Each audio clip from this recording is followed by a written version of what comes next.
જય સંવિધાન, જય ભારત. વિસ્યા કોળી સમાજ ઉપર જે દમન ગુજારવામાં આવ્યું, આ ઘટનામાં સમાજના જે જાગૃત આગેવાનોએ સહકાર આપ્યો છે તેમને રાજકોટ પોલીસના ઉચ્ચ અધિકારીઓ દ્વારા લેખિત નોટિસ આપીને એમને નિવેદન આપવા માટે બોલાવવામાં આવે છે.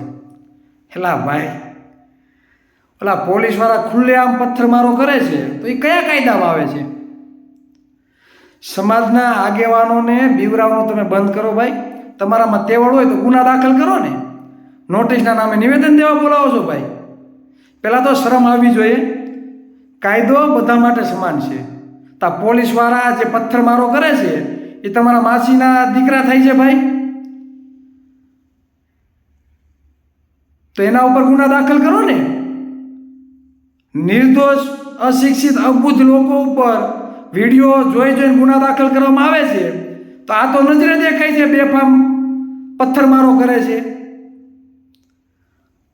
એકાદો પથ્થર કોઈ વ્યક્તિને લાગી ગયો હોત માથામાં ને એમરે તેને મરી ગયો હોત તો એનો જવાબદાર કોણ હોત?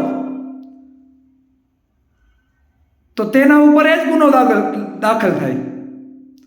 એટલે આ જે ડરાવવાની પોલીસ તંત્રની જે કામગીરી છે ને ભાઈ, એ બંધ કરો. એ તમારા હવાબાજી ડોનગીરી જ્યાં દેખાડતા હોય ત્યાં દેખાડજો. કોળી સમાજના સામાજિક આગેવાનોને નોટિસો આપી જવાબ ભરાવા, બરાબર, નિવેદન આપવા તેડાવવાનું તમે બંધ કરો. તમારામાં તેવડ હોય અને કોઈ ગુનો કર્યો હોય તો ફરિયાદ દાખલ કરો ભાઈ, મજા આવશે. તેડું કરો, અમારું આવી આશું. એટલે શરમ જેવો કંઈક છાંટો હોય ભાઈ તો જે પોલીસવાળાએ પથ્થરમારો કર્યો ને એના ઉપર ગુના દાખલ કરાવો ભાઈ પહેલાં, બરાબર. જય સંવિધાન, જય કોળી સમાજ, જય ભારત.